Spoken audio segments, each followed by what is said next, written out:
Good afternoon, everyone, and welcome to the Disability Expo virtually. I'm so thankful to be here today to give you actually a training in seizure recognition and first aid. So I'm thankful you guys are here. If you know someone who has epilepsy and this is familiar to you, I'm thankful that you're still here, that it's a refresher. And if there's any questions, after the fact, by all means, feel free to reach out. So seizure recognition and first aid. So what we're going to do today, we're going to define seizures, epilepsy. Another thing we're going to do is we're going to recognize more than one type of seizure. There are 4 different types of seizures, actually. And then we'll go over the treatment and some first aid. So moving right into what is a seizure, I kind of like to ask my audience oftentimes if we're live, if anybody's had a seizure, has anybody seen them? When I say seizure, oftentimes people will just go to the grand mal tonic-clonic seizure that really kind of scares people. Well, there is that type of seizure, a generalized tonic-clonic with movement, but there's also other seizures as well. An absent seizure is absent of any movement, so you wouldn't know by looking at someone if they were actually having a seizure or not. Another common seizure type that I will say is a focal, complex seizure. And with these types of seizures, awareness may or may not be impaired. So when we look at seizures in and of themselves, they are already complicated because there's more than 40 different types, but we're going to focus on 4. Another thing before we move on is we want to recognize that they are spontaneous.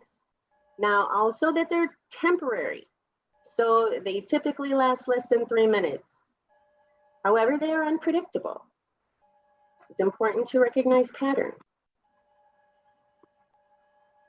So we have, in addition to the seizure in and of itself, some different causes, fever, brain injuries, different things, right? And these are all relatively common. Now, what is epilepsy? Epilepsy is the same seizures we just learned about, but they're unprovoked and they're recurrent.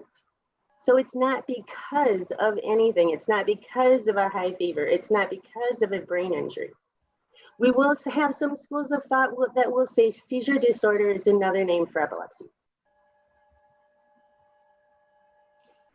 So some causes. Why do people live with this condition?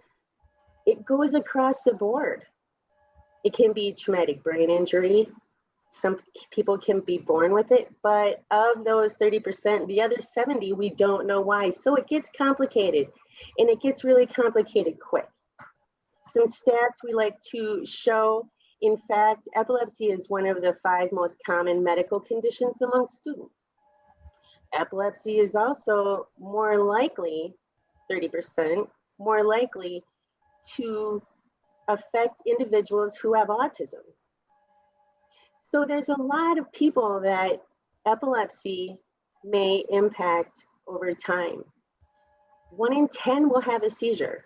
1 in 26 will develop epilepsy in their lifetime, and that's quite staggering. So generalized onset seizures are actually, they involve the whole part of the brain, and the focal onset seizures is only part of the brain. Now, the thing that we want to recognize is the focal onset seizures, you may or may not lose awareness, and that is one of the key things we want to keep in mind moving forward. The generalized absent seizure is typically, like I'd mentioned before, no movement at all. It's a pause. You would never know. You call out to a person, they wouldn't respond. You may know that they're having a seizure at that time, but the absent seizures are very difficult. For every 1 absent seizure a person typically has, they will have had 10. So it can impact someone greatly if not diagnosed. Common generalized onset seizure is a tonic-clonic that we typically No. The one that someone is falling on the ground, you know, they may lose incontinence, last 1 to 3 minutes, you know, and they may hurt themselves at this point.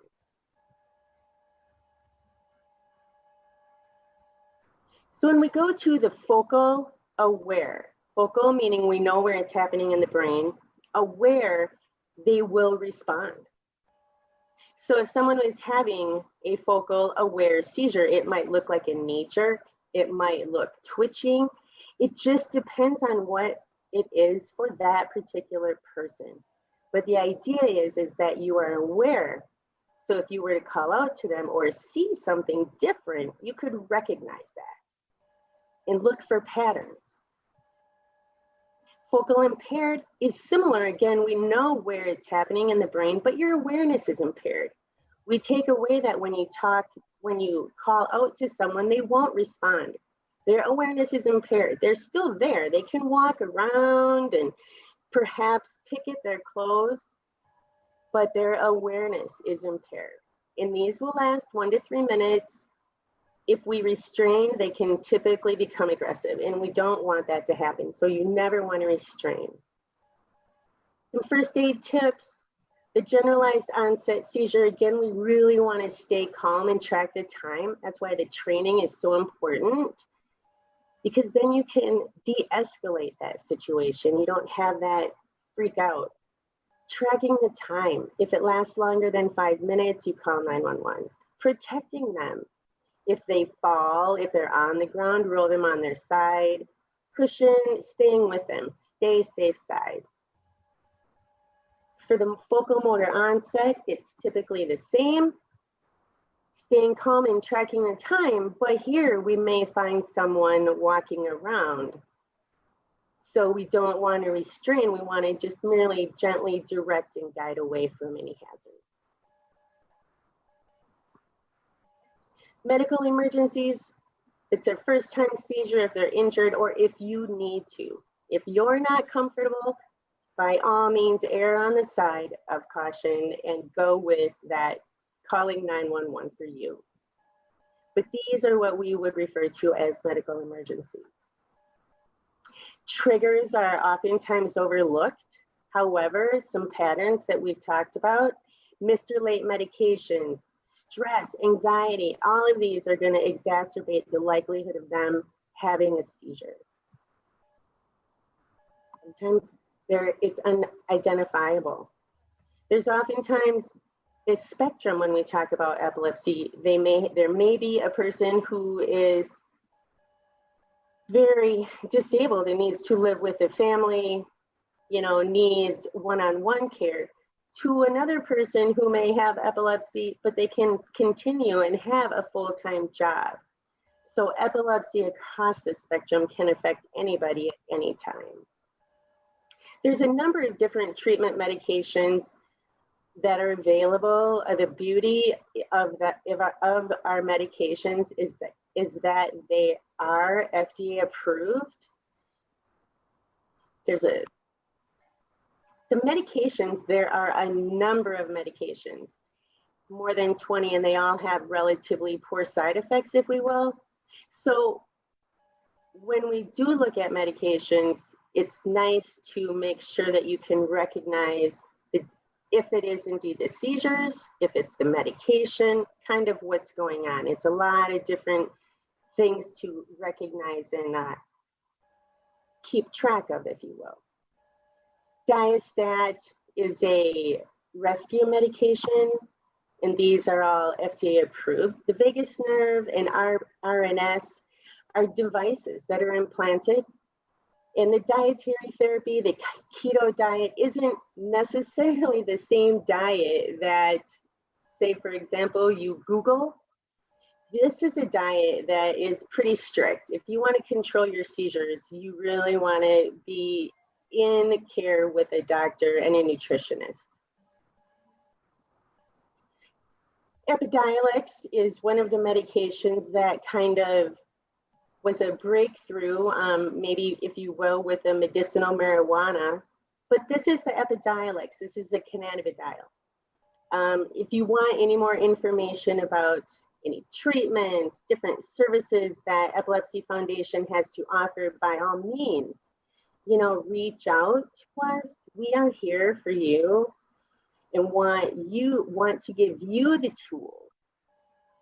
This is my information. I'm an educator, outreach coordinator, and I also do a memory coach program. More information, either feel free to email me directly or contact us through our www.epilepsychicago.org.